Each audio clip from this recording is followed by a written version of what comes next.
You have to introduce it on that, right? Yeah.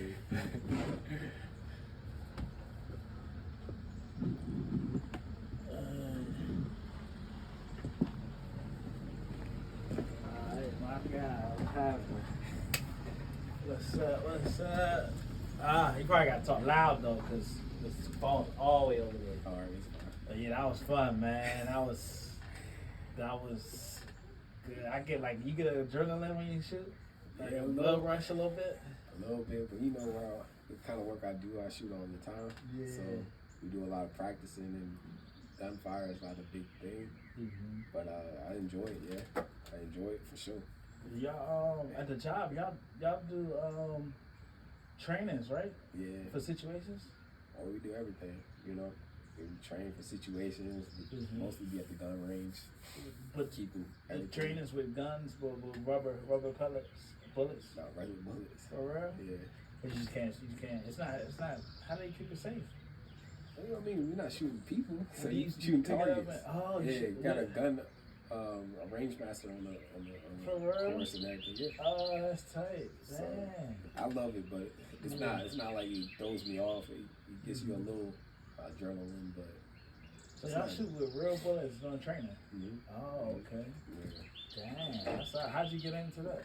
And it's, you know, I'm in law enforcement and stuff like that, but I mean, I also shoot when I go hunting and stuff. Yeah. So it's just Lifestyle. Yeah, it's a lifestyle, right? Yeah. Like, you know, the people that live in the city, it's like no different than going bowling or going to the movies and stuff. So, Right. mind you, I mean, I wasn't into it at one point, but I started to get into it a little more. And You down south, or let's just like I started off kind of learning a lot when I was living in Florida. And then when I came back, I started to continue to keep it, you know, a part of my life, that attributed part of my life. Because you was hunting for food out there too, right? Yeah, I was hunting down there. I was hunting like wild boar and stuff like that. Big pigs. Pigs, yeah, down in Florida, man. Believe it or not, they got some pigs running around properties around 600 pounds. Wild pigs? Yeah, trophy pigs. So Oh my God. they They can attack? they can attack you. Yeah, that's why I believe in, like, people say, oh yeah, we don't believe in guns, but I'm like, Yeah, you can't tell fight a pig it's or style. a wild boar or a bear. You're not trying to, you know, hug it like, oh, Wow. these Coyotes. things don't want to bother you, but if they were to Yeah. look to protect his own, you gotta protect your own. So Yeah. it's just common sense. No, that's true. So gun control, and for a lot of Southerners or even country folk, that's not even an option. Yeah, I mean, that's the Second Amendment, right? But you do hear a lot about the school shootings. Wow, kids that's like 13, 14, picking up ARs, going and shoot It's a lot of mental health issues. kids. So it's like, is it supposed to, you think it's safe to be able to get a gun so easily, or you think maybe they should make it stricter? Personally, I believe that we should all keep like common sense Yeah. in society. That's real. And that's why I look at common sense, but most important, we should keep a godly fear in our heart. You know, godly fear is to treat God's creation with respect. And over the years, I've been learning that too. Yeah. You know, my approach to how to respect the animals even as well. You know, it's important because God created all things. Right. And so I think that's most important. I think that when we have that godly fear, we will not look to harm even God's own creation, which is also human beings. Yeah. And so when you think about weapons and like guns, that's just a tool. You know, I believe that people before the technological advancements, we were using guns to survive, to hunt animals. It was more of like a technology to make it better and easier. Yeah. They were using bow and arrows at one point. Exactly. So like, I have a bow and arrow too. Yeah. It's different. So you believe that statement, really, guns don't kill people, people kill people? Exactly. Yeah. People kill people. That's Because you can kill a person with a knife. Yeah. You know to ban knives. Yeah. You can kill people with anything. That's true. Vehicles. You know what I mean? If you have the intent in your head, Yeah. It's just that guns have the ability to do it better and faster. and faster. Yeah, it's just like if you do it correctly, buy a gun, buy a safe, keep it away from kids. Right. Like, you know, and if you do have a mental illness, get checked out before just going and get it done. Like, you know, Right.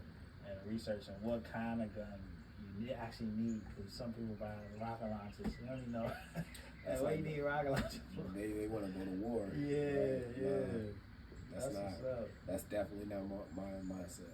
Right. Yeah. But now hunting is definitely a fun activity too, and it's part of survival too. So it's both. Yeah. It's both, and then everybody should need and know how to do it. And like you saw out there, I had like an AR shotgun, right? I usually only have hunting guns, like a rifle or a shotgun. I keep a pistol because that's part of my job. I have that for my work. But the AR shotgun, one guy when he sold it to me was because it's different when you have a pump action.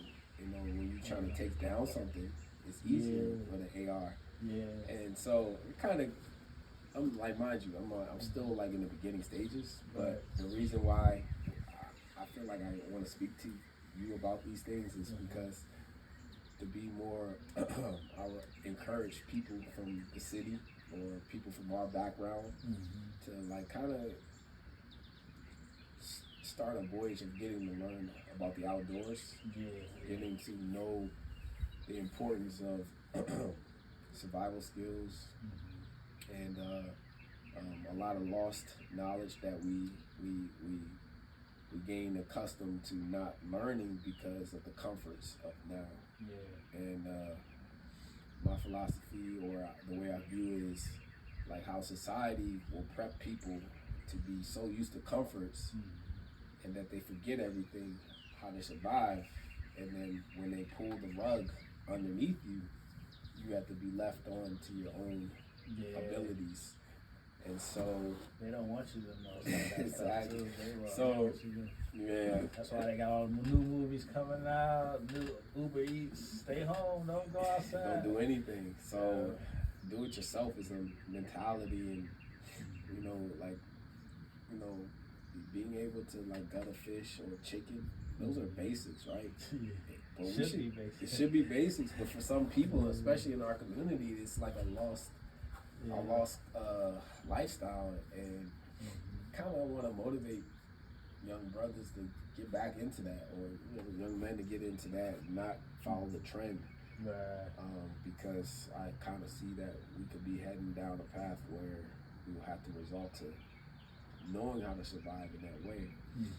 And this gets back into like the biblical perspective that I have, and it's something that I started to gain once I started to have a family. You know, aside from that, you know, most important is to have love. You know, to have a right mindset of how you view the world. You know, when you have true love in you, you don't envy. You don't want to look to destroy. You don't want to take advantage. You don't want to kill. All these are commands of God, principles of God applied to your mind. But that's true. You learned about God even through nature. That's what I look at it. I ain't think about that. You're right. You know, because He created nature, so exactly. Yeah, that's what's up, man. And mind you, Danny, you know me. I never grew up this way. As I tapped into this realm of life, especially amongst, I'll say my even like white Americans that I have friends that are living this way, farmers and military dudes too. Like they shed the light to these things. You feel like it's a more peaceful life versus somebody that don't know nothing about like farming or like taking care of themselves besides going to a store to get food, like versus having to really work, like because you gotta work, you gotta kill it, you gotta drain it, you gotta skin it, and it's like, is that more enjoyable for some people? Some people like, nah, let me go to KFC, let me just get that. Comfort. Give that number 10. Who's not gonna like comfort though? You know, but like you said, when everything's gone. Exactly, that's the part. Like for me, I don't kill chickens on a daily to eat chickens only because I have a store that provides it. But I believe it's good to educate yourself on how to be able to do it. Exactly. It's like a plan B. You know what I mean? Like it's just like it's like, okay, well, look, I'm not gonna stop going to the grocery store and providing food because this is provided in civilization. But if something were to happen where things get flipped upside down, you won't you'll be able to survive. Right. Most people will be freaked out. Like they'll be just like, whoa, well, especially they don't know nobody that can do it, or they'll just wander until they find somebody that can help them. And it's like you gonna be already gone. Right. Like eating good, got the fire started. Right. So there's certain concepts in the Bible that I see that is good to apply. Like one of them, not being in debt. We live in a debt society. And the word it says in Proverbs, you are a slave unto your debtor. You know, meaning like you always have the mindset that you have to pay back if you're a man of integrity what you owe. So these are just concepts that we look to be free, and sometimes freedom comes with working hard. You know, and that's kind of how I kind of keep that perspective. Why it's good to have the knowledge to do these things and to tap into that knowledge when we see what's going on in the world. And I'm not here to try to be, I try to be optimistic about life, but I keep a biblical perspective. I'm a man of faith, and I was really reluctant. I'm sorry. I gotta edit that. To do this conversation because I don't like to expose myself to everything. You know, on social media and all that. But you can use it in a good way though. Like that's what I was thinking. Maybe it'll help more so you can reach more than versus out in the street talking to somebody not really listening. You know what I'm saying? You can, one person don't like it, but still spread it. Right. It'll spread it on its own too. So. Right. Yeah, I was like that too, cause I used to be behind a camera, and I'm like, bro, I hate talking. I always like, unless we outside, like, cameras was always like, no, like, don't film me. Right. So, but then I was like, you know what? I think God gave me a vision one day. It was like, you should start. You got so many good people in your life that's doing a lot of good stuff.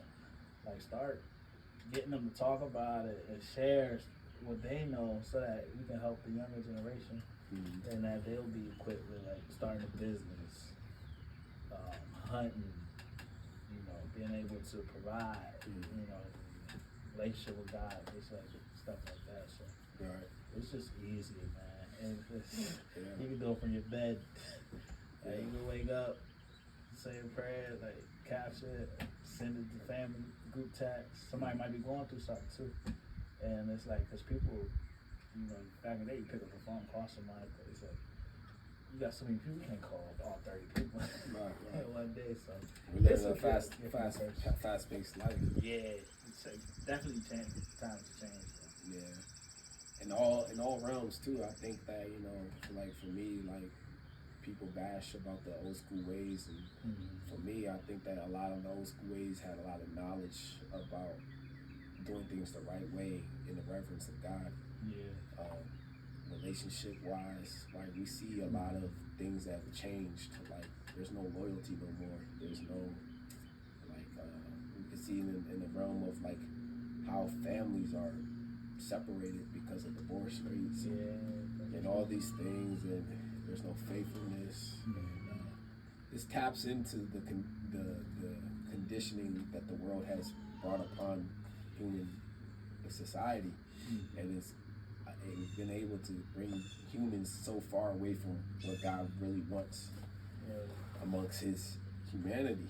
And so it's going to be impossible unless you repent and you are baptized and receive his Holy Spirit and become a part of his family, to understand the going back to a lot of the things that God wants us to do, the principles that he wants us to follow, and the lifestyle he wants us to pave for our next generation.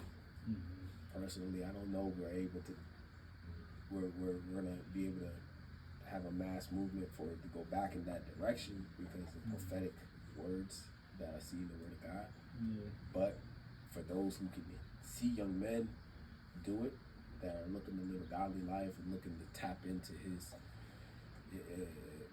into the lifestyle that's a little bit more pleasing to Him. It's good for us to bring that out, and this platform that you're providing is just like maybe another way. So I was like, okay. My wife is like, I don't like it because I'm the same way too. Yeah. But it's just like, I think about in the scripture where it says for the children of God to, when you're the light of the world, not to put a cover over your light, but to shine. And some platforms allow you to be able to shine it, even though it may cost the persecution that may come for doing that, because we're living in a world that is against godly ways. The good thing is too, though, is like, good thing about this stuff is like it's yours. So you don't got no big CEO corporate telling you not to say this. Don't do that. That's too much information. Censorship. Yeah, like exactly. So you could. As long as it's positive, you can go off. You know what I mean? I'm glad it's like that for now. Yeah, exactly. You know, I don't believe in a country. Maybe we have to move if we were to get to that point. That's true. If they start censoring everything, it's gonna. When we were talking about it, like it can get to a point where they can control everything, where you can't say things that will be helpful. They already kind of have though, like. On like certain videos, they take down if it's you see certain people exploiting the government too much, or it's like it's giving away too many hidden gems. Right. They take it down, or they'll flag it. Right. But and it's not like the target for me is not the root of the problem is the government, but I believe the root of the problem is that biblically speaking is the fallen nature of man, because you know. We know who the enemy really is. It's spiritual. Right. Exactly. It's a battle against good and evil. It's the kingdom of darkness against the kingdom of light. Right. And I don't put a face on it. You know, it surpasses all color. Color. It surpasses all that. You know, God is not looking at color, because one day in heaven will be all nations. Yeah. It will be black, white, yellow, red, everything. Those who submit under His lordship, those who came a part of His family, those who been baptized in Him, that have been receiving His Spirit to live in them as a temple.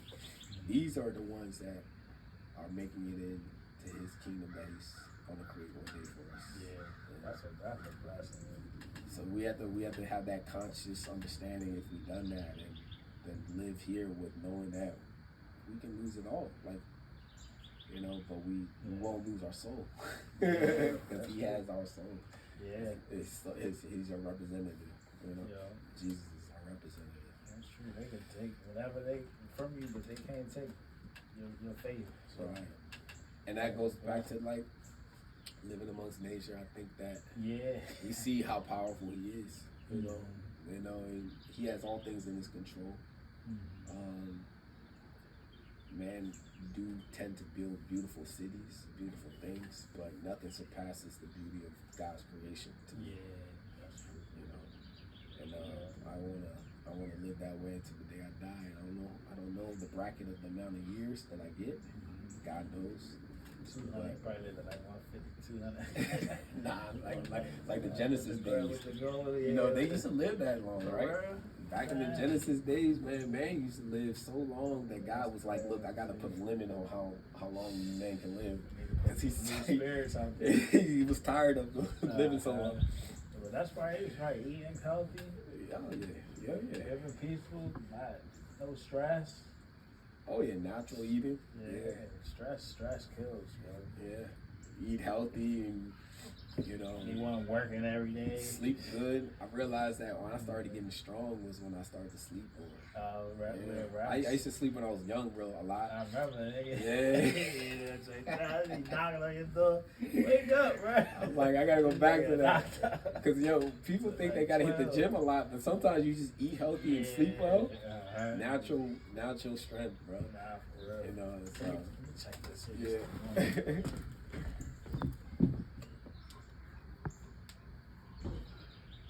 Oh yeah, that thing's still going. Good. Shut up. I was gonna mention one more thing. Like the guns that we see that I have,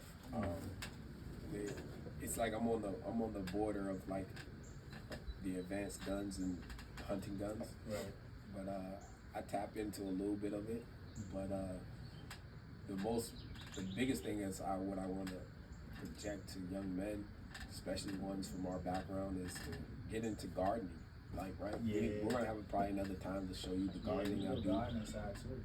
Yeah. Farming, gardening, yeah. and then eventually butchering animals, like goats and chickens, yeah. and cleaning up, right? So that you can be self-sustainable. Yeah. You know, gardening is a very big part of learning how to respect God's nature, because He teaches us in so many different ways through nature. When you're preparing the ground to put the seed into the ground. You are doing the work. You know, we rely on God to bring the miracle of the actual plant, right, to start growing and to bear the fruit to be able to consume what He's giving us through the seed that He's given us.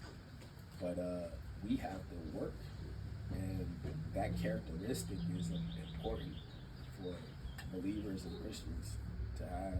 You know, God does it all for us, because we do need that miracle.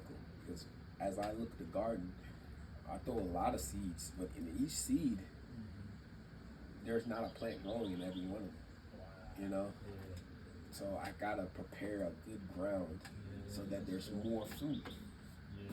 So God's teaching me, you know what I mean? Yeah, He's teaching me how to garden and then how to be a better farmer. Yeah. To produce. And these are good insights for life. And but we can't lose that, you know.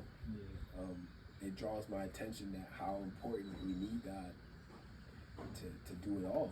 Because you can do everything, right? Prepare the field, throw the seed, and do everything. If God doesn't produce that miracle, we have nothing. So God is in control of all things. So glory to Him. But that's why I say about why nature, and sometimes being in the countryside, and it makes you to reflect on God's goodness and get more in tune with Him. So I will share that too. Gardening was another aspect. We got the guns and some of the animals that we see, but there's a whole bunch of different attributes. Yeah, we'll do a hunting trip too. Maybe spend a night or something outside. Yeah. Just chill. Let's do it, dog. Yeah, get down do on it camera. on the bonfire, you know. Yeah. You know what I'm saying? We go fishing, like, you know, do all that stuff, bro. Yeah, I ain't been fishing yet. Yo, bro, that's the next thing we're gonna do. Yeah, we can do the Fishing trip, yeah. Gotta you go know, boat. Mark, man, Steve, he got his own little company. He's sponsoring everything. Okay. Yeah, I think they just went last week. But we can do some chill. We can do some chill stuff, bro. Go to the Potomac River, something. Yeah, anything, man. Like, where do you fish out of it? Me, I like to do fishing in Frederick, or like in the Frederick area. They got some out there? They got some lakes out there. For real? I've done fishing